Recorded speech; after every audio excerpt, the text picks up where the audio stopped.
नमस्कार, मैं दीपक कुमार आप सभी का स्वागत करता हूं दादा डायलॉग में। दोस्तों, बिहार का स्थिति अभी क्या है, कैसा है, ये आप सभी ने देख ही रहे हैं कि कानून व्यवस्था के मामले में बिहार में किस तरह का परिस्थिति बना हुआ है। ऐसा कोई भी दिन नहीं है जिस दिन बिहार में कोई हत्या, कोई बलात्कार, कोई लूट या गोलीबारी दिन दहाड़े नहीं हो रहा है। ऐसी स्थिति में बिहार सरकार ने कान एक नियम में बदलाव किया है। तो वो नियम में बदलाव क्यों किया है? इससे बिहार सरकार को क्या हासिल होगा और बिहार के लोगों को इससे क्या परेशानी होगा? बिहार में काम कर रहे सरकारी कर्मचारियों को इससे क्या परेशानी होगा? इस बात को समझने की आवश्यकता है।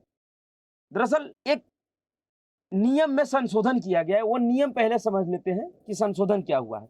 दरअसल 10 अप्रैल को बिहार के गृह विभाग कारा की ओर से एक नोटिफिकेशन जारी किया गया था, जिसमें जेल से रिहाई के नियमों में बदलाव किया गया है। इस अधिसूचना में कहा गया है कि कारा अधिनियम 1894 अधिनियम 9 1894 की धारा 59 एवं दंड प्रक्रिया संहिता 1973 1974 का 2 की धारा 432 द्वारा प्रदत्त शक्तियों का प्रयोग करते हुए बिहार के राज्यपाल बिहार कारा हस्तक 2012 में अधिसूचित निर्गत होने की तिथि से निम्नलिखित संशोधन करते हैं। बिहार कारा हस्तक 2012 के नियम 481 क्लॉज 1 सब क्लॉज क का संशोधन बिहार कारा हस्तक 2012 नियम 481 क्लॉज 1 के सब क्लॉज क में वर्णित वाक्यांश यानी काम पर तैनात सरकारी सेवक की हत्या को विलोपित किया जाएगा। इस बदलाव का सरल भाषा में अगर समझना हो आपको, तो दरअसल बिहार सरकार ने एक पुराने नियम में बदलाव किया जो कि जेल से रिहाई का नियम है। पहले नियम क्या था जेल से रिहाई का? पहले कुछ केसों में ऐसे अपराधियों को जेल से रिहा नहीं किया जा सकता था जिसके ऊपर पहले के नियम के मुताबिक ऐसे अपराधी ऊपर एक से ज्यादा हत्या का मुकदमा हो उसको, या जो आतंकवादी गतिविधियों में शामिल हो उसको, या जो किसी सरकारी कर्मचारी को ड्यूटी के दौरान उनका हत्या कर देता हो, ऐसे अपराधियों को जो कि अदालत से दोषी साबित हो चुका हो, इन जैसे अपराधियों को जेल से रिहा नहीं किया जा सकता था। जितना सजा इनको मिला है पूरा सजा काटने के बाद ही इनको जेल से रिहा किया जाएगा।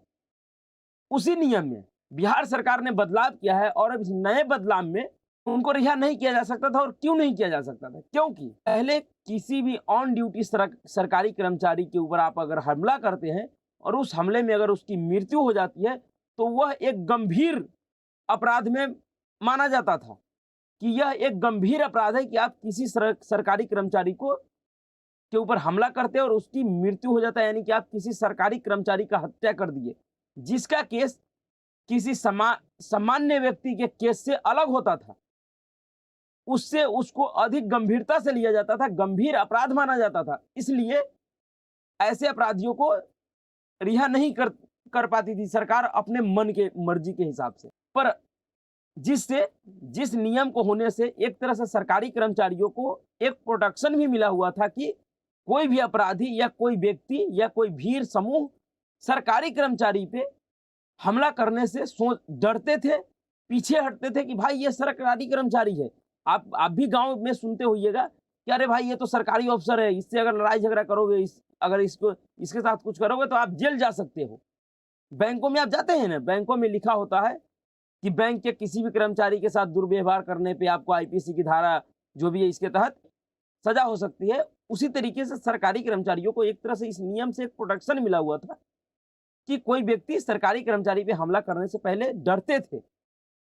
उसी डर को नीतीश कुमार जी और बिहार सरकार ने खत्म कर दिया है। दरअसल इस नियम में बदलाव के बाद अब सरकारी कर्मचारी के ऑन ड्यूटी हमले के दौरान अगर हत्या हो जाती है, उसमें कोई हमला कर देता है, उसमें उसकी जान चली जाती है, तो उस केस को भी जो गंभीर श्रेणी में रखा जाता था पहले, उसे अब सामान्य श्रेणी में रखा जाएगा और उसे गंभीर श्रेणी में नहीं लिया जाएगा। उस केस को गंभीर केस नहीं माना जाएगा। जैसे सामान्य व्यक्तियों के साथ होता है कि कहीं गली मोहल्ले में कोई झगड़ा होता है, उस झगड़े के दौरान हत्या हो जाती है, तो उसमें कोई ऐसा होता है कि हर को जिसके हाथ से कोई हत्या हो जाता है, जो उस हत्या का आरोपी होता है, वो ये थोड़ी ना कहेगा कि मैंने जानबूझ के इसका हत्या किया है। वो तो यही कहेगा कि गैर इरादतन हत्या हो गया है। मैं नहीं चाहता था लेकिन गलती से हत्या हो गया है। तो उस केस में एक तरह से आरोपी को कुछ सहूलियत मिल जाती है, कुछ कम सज़ा होती है और बिहार सरकार जेल में रहने के दौरान उनके अच्छे व्यवहार पे उनको छोड़ देती है, रिहा कर देती है। उसी तरीके से इस नियम के बाद अब ऐसा हो जाएगा कि अगर किसी भी सरकारी कर्मचारी के ऊपर, क्योंकि सरकारी कर्मचारी में बहुत से ऐसे सरकारी काम हैं जिसमें काम करने वाले लोगों का पब्लिक से या बदमाशों से सीधा आमना-सामना होता है। उस दौरान हत्याएँ हो जाती है। लोग जानबूझ के सरकारी कर्मचारियों का हत्या कर देते हैं। तो अब उन हत्याओं में उन अपराधियों को उस अपराध को गंभीर अपराध नहीं माना जाएगा, उसे भी सामान्य अपराध की तरह डील किया जाएगा उससे भी, जो कि पहले ऐसा नहीं होता था। तो अब इस नियम में बदलाव क्यों किया गया है? ऐसी स्थिति में जब बिहार का कानून व्यवस्था पूरी तरह से चौपट है, ऐसी परिस्थिति में नीतीश कुमार जी ने इतना बड़ा बदलाव करके सरकारी कर्मचारियों के जान को जोखिम में क्यों डाला है? तो इसके लिए आपको एक घटना याद करना होगा। दरअसल आपने ये ज़रूर सुनी हुई है कि सत्ता में किसी अपराधी का अगर सहभागिता है, तो उस अपराधी को सत्ता से संरक्षण ज़रूर मिलता है।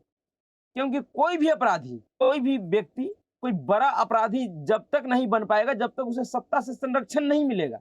क्योंकि जितने भी बड़े-बड़े अपराधी हैं, बड़े-बड़े माफिया डॉन हैं, उस सबको कहीं न कहीं सत्ता से संरक्षण ज़रूर मिलता है, जब ही वो बड़ा डॉन बन पाता है, बड़ा माफिया बन पाता है। बिना सत्ता के संरक्षण के नहीं होता है ये सब। और इसीलिए हर एक माफिया, हर एक क्रिमिनल ये चाहता है कि उनके समर्थित पार्टी का सरकार प्रदेश में हो, जिससे उनको सत्ता का संरक्षण मिले। उसी तरह से सत्ता के संरक्षण में पले-बढ़े एक माफिया, एक डॉन अपने टाइम का आनंद मोहन, जो कि अभी जेल में है, वो हुआ करते थे। और उन्हीं को विशेष ध्यान में रखकर ऐसा बदलाव बिहार सरकार ने किया है और इसका कारण भी है। क्योंकि एक घटना घटी थी 5 दिसंबर 1994 को मुजफ्फरपुर में। जी हाँ, दरअसल 4 दिसंबर 1994 को आनंद मोहन की पार्टी बिहार पीपुल्स पार्टी के नेता और पूर्व बाहुबली और एक तरह से कहे तो माफिया छोटन शुक्ला, जिनका हत्या, अगर मामूली सी बात है, उस समय चुनाव का टाइम था बिहार में और चुनाव में पहले बिहार की ऐसी स्थिति रही है कि चुनावों में एक दूसरे को हराने के लिए, चुनाव जीतने के लिए इस तरह का राजनीतिक हत्याएं होता रहा है। इतनी राजनीतिक हत्याएं हुई है बिहार से लेकर उत्तर प्रदेश तक। इन दोनों प्रदेशों का पहचान ही ये था कि इन दोनों प्रदेशों में बाहुबली और माफिया सत्ता के लिए किसी का भी हत्या कर देते थे। और जो व्यक्ति खुद ही एक बहुत बड़ा माफिया रहा हो, उसका तो गैंगवार, जब गैंगवार में दो गैंगों का जो प्रमुख होता है, उनके बीच में आपस में बहुत से कोई बड़ा अपराधी और माफिया बन जाता है, तो उसका दुश्मन भी उसी तरीके से बनता है।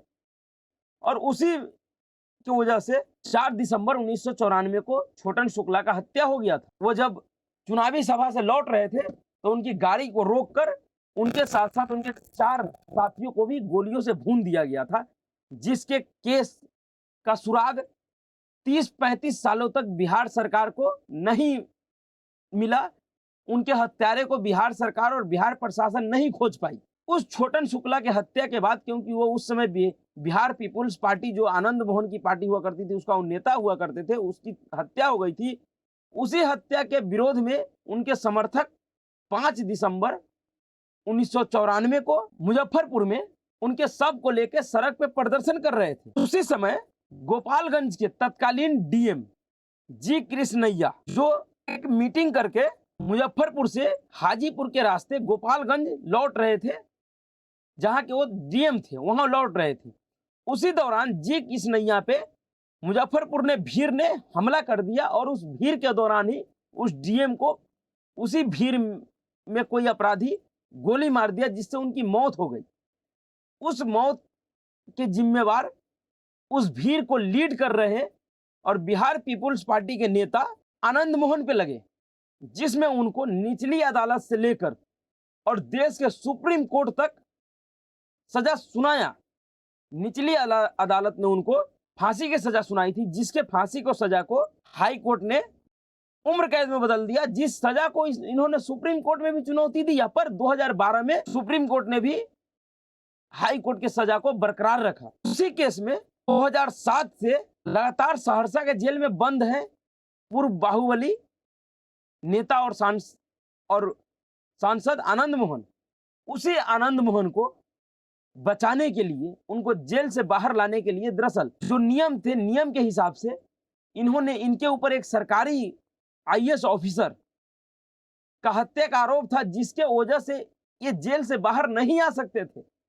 इनको जेल से बाहर नहीं किया जा सकता था। इनको ताउम्र इनको सजा मिला था उम्र कैद का जेल में रहने का। इनको ताउम्र जेल में ही रहना पड़ता। इसलिए बिहार सरकार कानूनी तौर से, कानूनी अदालती तौर पे इनको जेल से बाहर नहीं निकाल सकती थी। तो इन्होंने एक नया नियम बना दिया।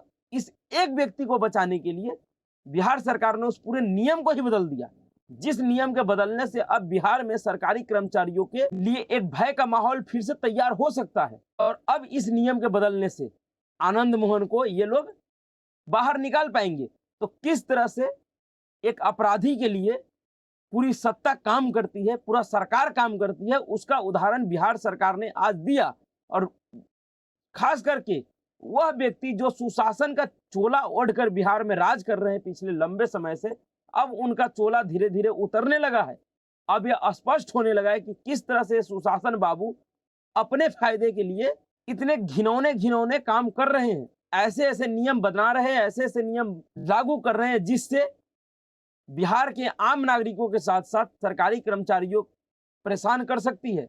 क्योंकि जिस समय घटना हुआ था उस समय भी बिहार में आरजेडी का सरकार था, जिस समय मुख्यमंत्री लालू प्रसाद यादव जी थे। और आज भी उन्हीं के पार्टी का सहयोग का सरकार बिहार में है। और जिस वजह से आनंद मोहन जी के लिए इस तरह का एक स्पेशल नियम बनाया गया है, क्योंकि इनको बाहुबली नेता को बाहर लाना है।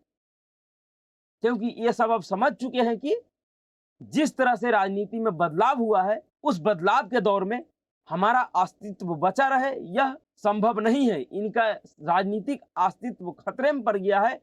उसके वजह से अब चाहे नीतीश कुमार हो या आरजेडी का तेजस्वी यादव, ये सब के सब अपने उन्हीं पुराने राजनीतिक फार्मूले को बिहार में लागू करना चाहती है और धीरे धीरे लागू कर रही है।